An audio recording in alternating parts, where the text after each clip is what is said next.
Hello everyone, I'm Professor Harrison and welcome to our module on regression analysis for finance. In this video, we're going to be covering what a regression actually is. We'll lay out the basic framework of a dependent variable, one or more independent variables, and an error term that captures everything else. We'll distinguish simple regression, which uses a single explanatory variable, from multiple regression, which uses several. And we'll start to see why regression ends up being the foundational tool in empirical finance. Factor models, risk attribution, return forecasting, and event studies. All of them eventually come back to this one framework. Throughout this module, we're going to be following a character named Margot. Margot is in her final year of her master's program in finance. She is also the granddaughter of a man named Victor Calloway. If that name sounds familiar, that's because Victor is the fund manager from the calculus module, the one whose edge was slipping and could not figure out why. Margot's father's Danny, the gambler who our probability module worked with, the one who cleared out Victor's estate after he passed away and found a wooden box of letters in the attic. Letters from someone who signed themselves only as the rational quant. Margot has those letters now, and she has a stack of articles published years ago by an investigative journalist named Bess. The same Bess that we followed in statistical inference, when she was trying to trace the rational quant case and couldn't quite get there.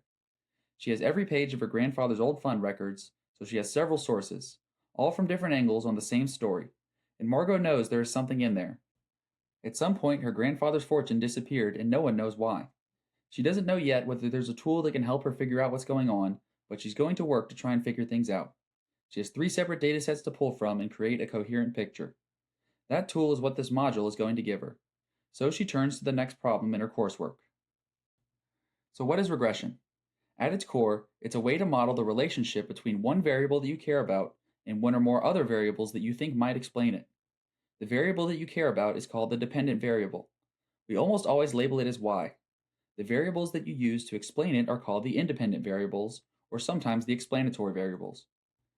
Typically, we label those as x. The whole framework is built around one question. Given the x's, what can we say about y?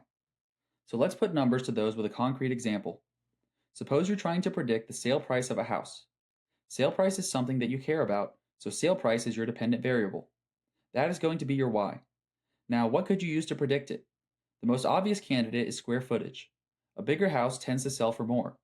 So square footage becomes your independent variable. That's your x. And the basic idea of regression is to say that the sale price is approximately some function of the square footage. Not exactly, but approximately, because 2 houses with the same square footage don't typically sell for the exact same price. So there's variation across them that the square footage alone cannot explain. So we add a term that captures everything else. We call that the error term, and we usually label it epsilon. Sale price equals some function of square footage plus epsilon. When that function is a straight line, we call this simple linear regression. Simple because we only have one x. Linear because the relationship is a line. The model ends up looking like this. Y equals beta naught plus beta 1 times x plus epsilon.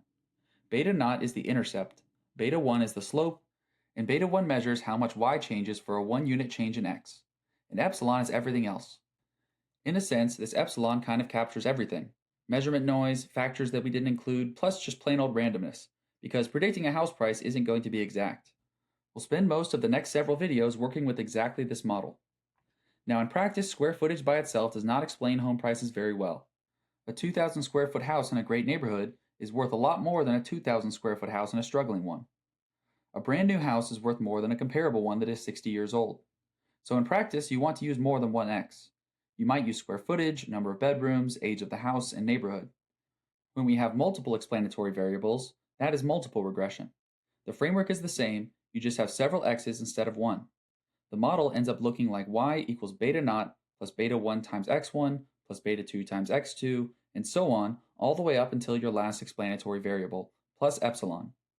Each beta tells you how much y changes for a 1-unit change in x, holding the other x's fixed. One thing worth noting is that the relationship between y and the x's does not technically have to be linear. You could in practice have any functional form, but linear ends up being the most common workhorse that we use in finance for 2 reasons. First, a lot of real relationships are pretty close to linear over the range that you actually care about. Second, linear models are mathematically very clean. The estimates have closed form solutions and the interpretations are simple, and the statistical theory is well developed. So this course is going to focus on linear regression throughout. One more distinction worth flagging now. In reality, there's actually 2 different regression lines floating around.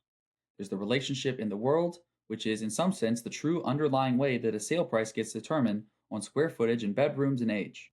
That is called the population regression. And unfortunately, we don't get to see it. What we do get to see is a sample, some specific set of houses that actually sold with their actual prices and features. From that sample, we estimate a line that we hope is close to the population one, but in reality it's not going to be exactly the same. That estimated line is the sample regression. In reality, what we're really doing with regression is trying our best to estimate what's happening in the population line, but unfortunately we can only get somewhat close to it. So why does any of this matter for finance? Well, the reason is because almost every empirical question in finance has the same shape. You have a number you care about and you want to know what drives it. Stock returns can be explained potentially by market returns or other factor exposures, and that is a factor model. Fund performance can be decomposed into the part you can attribute to market exposure and the part you cannot. That's risk attribution. Future earnings predicted from current fundamentals. That's return forecasting. The market reaction of a corporate announcement isolated from everything else going on. That's an event study. Every one of those is just a regression, and the dependent variable changes things. The explanatory variables change, but the framework is the same. Y equals some linear combination of x's plus an error term. Margot files the framework away. She has 3 data sets of her own: the letters, the articles, and her grandfather's fund records. And now she has a tool that asks a very specific question. Given the x's, what can she say about y? She doesn't yet know what her y is going to be or which x's are going to matter, but for the first time she has a way to start asking. So that's regression: a dependent variable y, one or more independent variables x, and an error term that captures everything you don't explain. One x gives you a simple regression. Several x's give you multiple regression, and we focus on linear regression because it's clean, interpretable, and a workhorse in practice. The rest of this module is going to be built out on this exact structure.